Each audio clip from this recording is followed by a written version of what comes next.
Women talk when you stop trying to make them talk.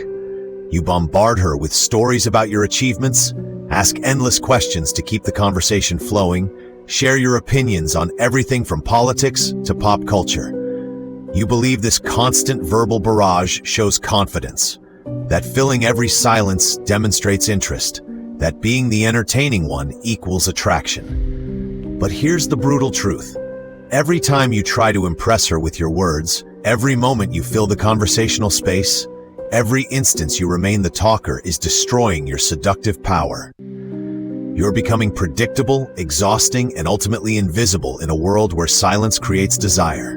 And constant talking is the fastest path to romantic failure. Today, we're going to explore the uncompromising power of strategic silence, why letting her talk reveals everything she secretly wants, and how to transform from someone who talks endlessly into someone who listens with masterful seduction. The modern world has conditioned us to believe that talking equals connection, that verbal fluency equals desirability, that being interesting equals being attractive. But this is a trap. In seduction, the person who talks constantly becomes background noise. The person who listens strategically becomes irresistible, and trying to impress is weakness disguised as confidence. Consider this scenario. Person A monopolizes every conversation with stories and opinions, believes that being entertaining will win affection. Person B says little but listens intently, mirrors perfectly, asks questions that reveal her deepest desires, and becomes the embodiment of magnetic mystery. Who do you think becomes unforgettable? Who commands her attention? Who has more seductive power? The person who talks endlessly or the person who listens strategically? The ancient seducers understood this dynamic when they mastered the art of silence. They weren't quiet by accident. They were silent by design. In our talk-obsessed age, this principle becomes devastatingly effective because when everyone is desperately talking, the person who listens becomes unstoppable.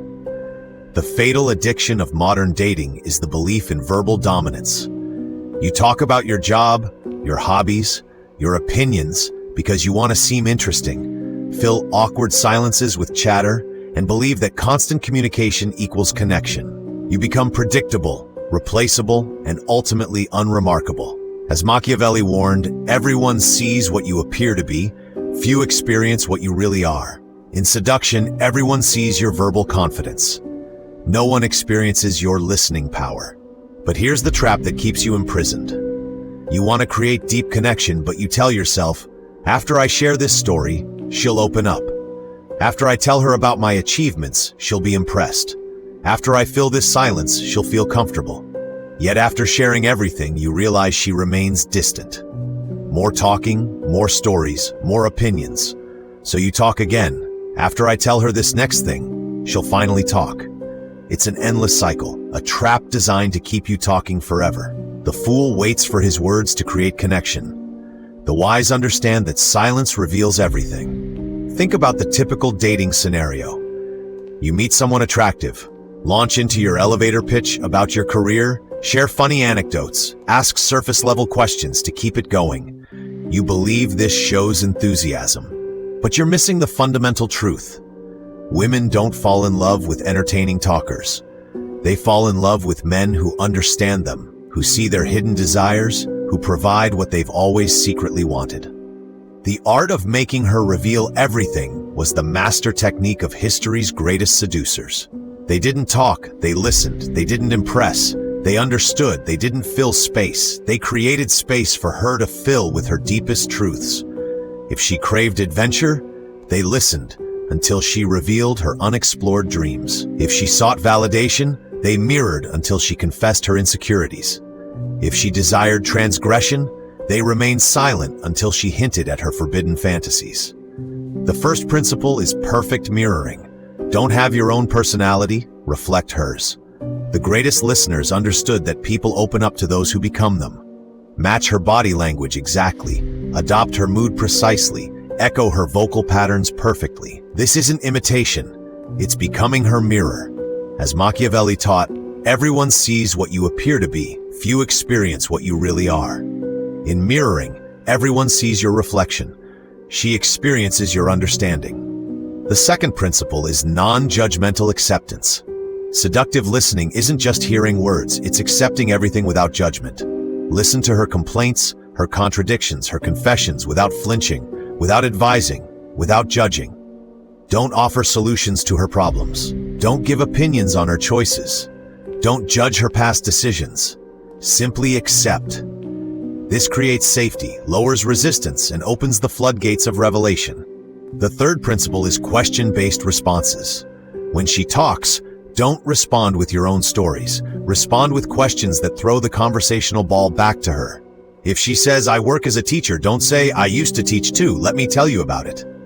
Instead, say just one word framed as a question: teacher.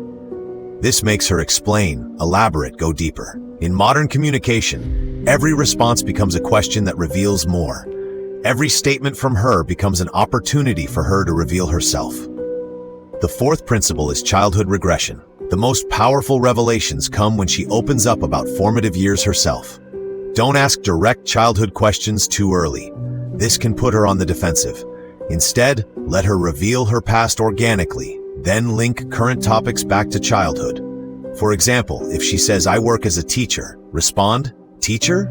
Was that your childhood dream?" This unlocks the authentic self, the desires she buried, the wants she learned to hide. The key is patience. Let childhood emerge naturally from the conversation, not force it. Consider two men on a date. Person A talks about his job, his hobbies, his opinions on current events. Person B mirrors her posture, accepts everything she says without judgment. When she mentions her childhood love of art and asks, "What made you stop painting?" Who creates deeper connection? Who becomes more seductive? Person A fills the space with noise. Person B creates space for revelation. Person A becomes just another date. Person B becomes the man she can't stop thinking about. Strategic listening extends beyond romance. In business negotiations, the person who talks too much gives away leverage. The person who listens learns the other side's weaknesses. In friendships, constant talking creates superficial bonds. Listening creates unbreakable loyalty. The ultimate goal isn't gathering information. It's becoming irresistible by providing what she seeks. Strategic listening transforms you from talkative bore into seductive confidant. Results come when you stop talking and start mirroring. When you stop judging and start accepting.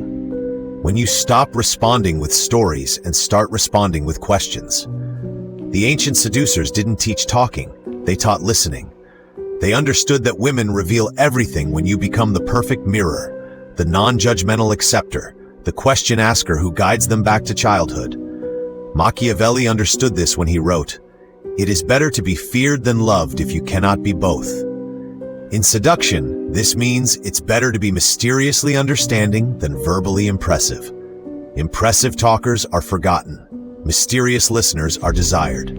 The pragmatic mandate: become the mirror who reveals everything, not through talking, but through silence. Not through impressing, but through understanding. The wise man, as Machiavelli said, does at once what the fool does finally. Don't wait for her to talk. Create the conditions for revelation now. Because in a world of talkers, the listener becomes godlike, and you can choose to listen strategically or remain lost in verbal noise. The choice is yours.